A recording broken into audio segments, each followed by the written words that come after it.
今天给大家讲述一个校园灵异事件。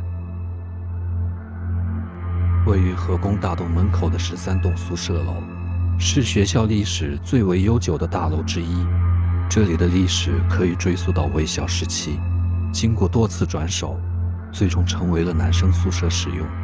然而，这里也是一个神秘的存在，充满了各种奇怪的传说和传闻。据说，无论外面的天气多么炎热，只要你踏进13栋的大门，便会感受到一阵刺骨的寒意，不是一般的清凉，而是透入心扉的冰冷感觉，就像你站在太平间的门口，感受到的那种寒意一样。在这里住过的学生都说这里不太干净，会有人在午夜时分听到楼道里女生窃窃私语的声音，但是却看不到任何人。还有一些人声称在半夜惊醒的时候，看到窗外有人影在飘动。然而，这些传说都没有确凿的证据，最终只能成为无解之谜。关于13栋最久也最诡异的传说，还要数和113宿舍有关的故事。付军是今年入学的河工大大一新生，他下午报到完毕，回到宿舍收拾行李，刚一推开门，就被乱七八糟的场景吓了一跳。他看到一个和自己年龄相仿的男孩正在床上玩手机。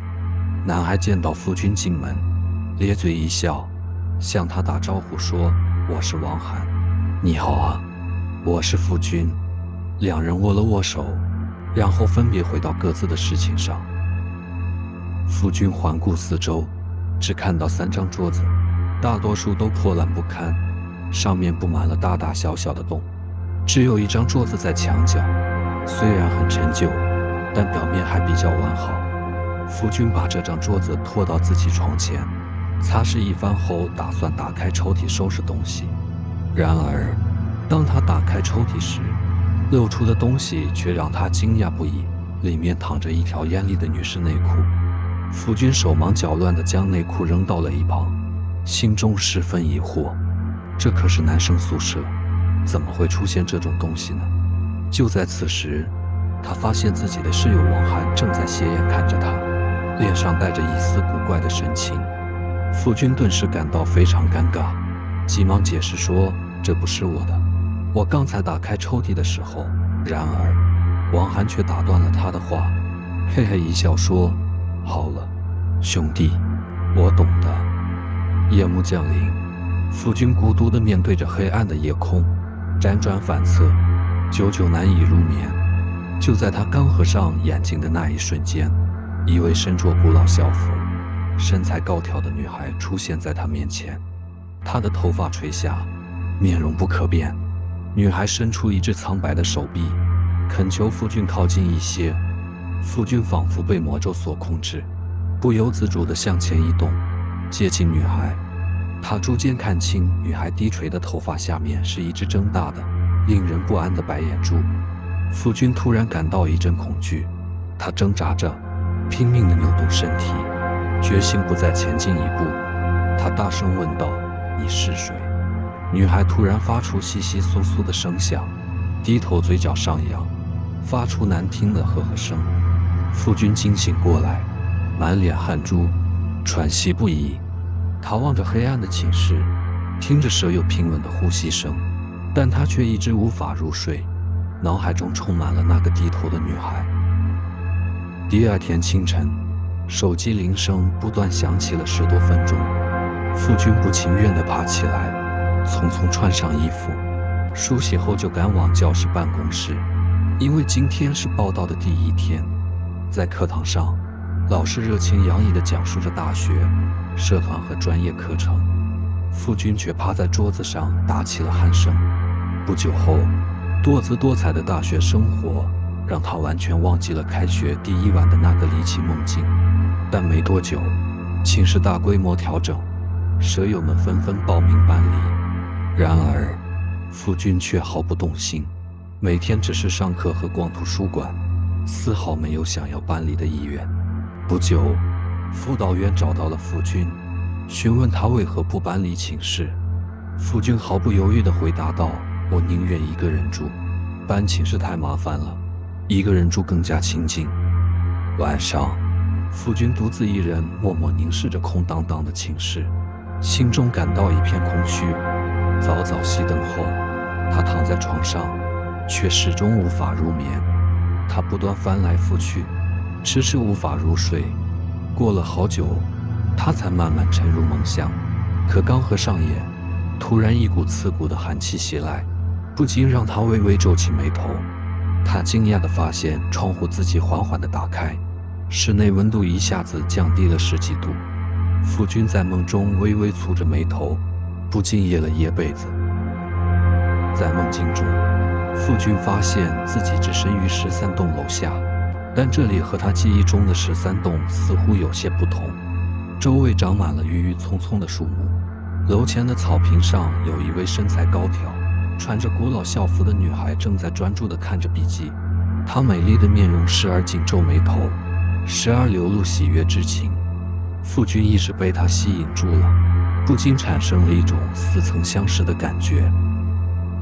突然，一个油头粉面的小伙子走进了傅君的视野，自顾自地走到女孩身旁坐下。女孩侧头看了他一眼，皱了皱眉头，显得有些不耐烦。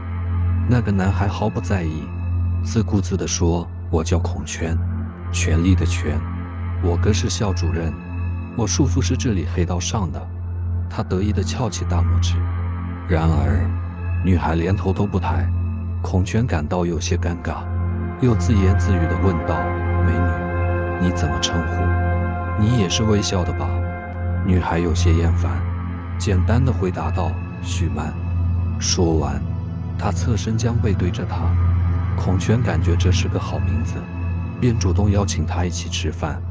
可女孩合上笔记本，起身离去。然而，那个油头粉面的小伙子却像苍蝇一样跟在她身后，不停地说个不停。眼看女孩就要进宿舍了，孔圈忍不住伸手拉了一下，却换来一记响亮的耳光。孔圈捂着烫手的脸，目露凶光，狠狠吐了口唾沫，然后转身离去。傅君一阵心悸，从床上坐起，瞪着黑暗的寝室发呆。他意识到刚才只是一场梦境，但那个女孩的容颜却深深地印在他的心里。他心里对那个油头粉面的小伙子感到不安，不知道他会做出什么事来。而那个女孩，他记得她的名字叫做许曼，是一个非常可爱的名字。入夜，傅君早早地吃完晚饭，匆匆回到了他的寝室。他的内心充满了期待，想着那个女孩许曼，不知道她现在怎么样了。他躺在床上，闭上眼睛，突然感觉自己站在113号宿舍的门外。他好奇地伸出手去推门，但却发现自己直接穿过了门，进入了房间。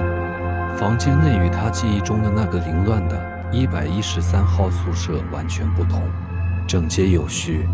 他看到一个女孩正埋头哭血，正是许曼。他兴奋不已，走到许曼身边，小心翼翼地坐下，生怕打扰到她。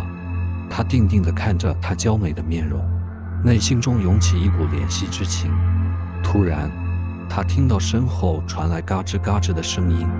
他回头一看，竟然是那个油头粉面的孔圈，鬼鬼祟祟地从门缝里探进来。他心里暗暗警惕，这个人想干什么？傅君猝然一惊，站起身来，却发现自己像是被定在原地一样动弹不得，甚至连嘴巴都无法开口。他眼睁睁地看着孔圈争笑着穿过自己的身体，朝着许曼走去。许曼好像察觉到了身后的异样，刚一回头就被一只手捂住了嘴巴，惊恐地看着眼前的人。他挣扎着，可孔圈却越来越兴奋，仰头狂笑不止。许曼的身体慢慢扭动着，最终软倒在床上。孔圈像一只恶狗一样扑了上去。傅君惊醒，抹了一把额头，发现自己浑身冷汗淋漓。突然，一种诡异的感觉袭来，似乎有一人在黑暗中盯着自己。他嗖的一下跳起来，冲到墙角，一把按下了电灯开关。空荡荡的房间里只剩下他一个人，但他仍感到一股寒意从心底升腾。清晨的第二天，夫君便早早地踏进了图书馆的大门，心中燃烧着对那个神秘女孩的无尽好奇。接连2个夜晚都被她的身影缠绕，这里肯定有什么不为人知的故事。于是他决定要一探究竟。他翻遍了整个图书馆，却始终寻觅不到任何相关信息。随后他四处打听，找到几位大四的学长，终于得知曾经在13栋发生过一起凶案，但这起案件似乎没有结案。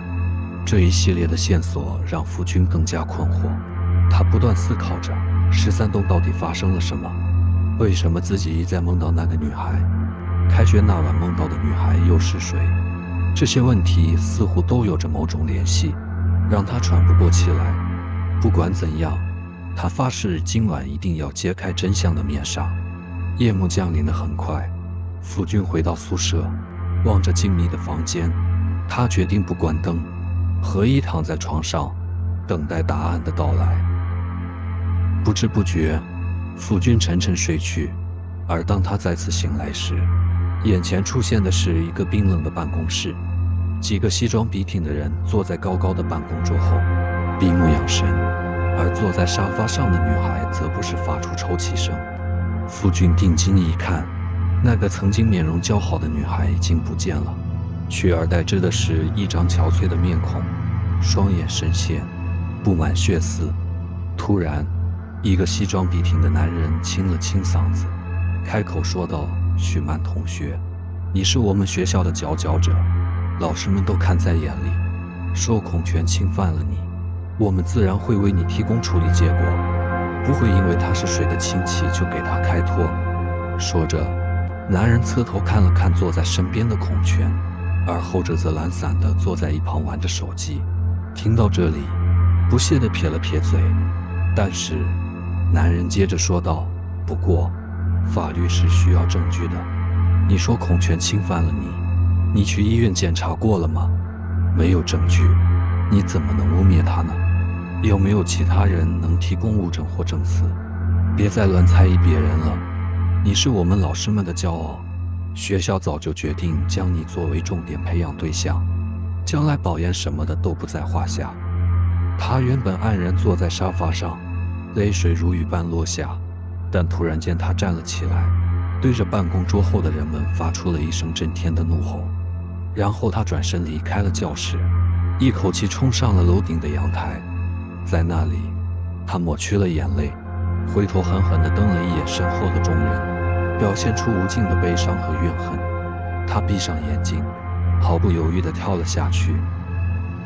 可夫君并没有放弃，他拼命地冲上前去，试图拉住他，然而他来不及了，只能眼睁睁地看着他跳下去。在一瞬间，只见楼顶上站着一个发丝低垂的女孩，一阵风吹过，掀起了她的头发。此时她已经成为了一具血肉模糊的尸体，露出了森森白骨。她仅剩的一只眼球和半边嘴唇扭曲成嘲弄的表情，向夫君咧嘴一笑。这到底是梦境还是现实，已经无从考究。他的身体重重摔落在13栋楼前的水泥阶梯上，将门前染成了一片鲜红。2个正从楼前走过的女生惊恐的尖叫，哀嚎声在整个校园中回荡。本集已经播放完毕，非常感谢大家收听，也感谢大家点赞、订阅和支持。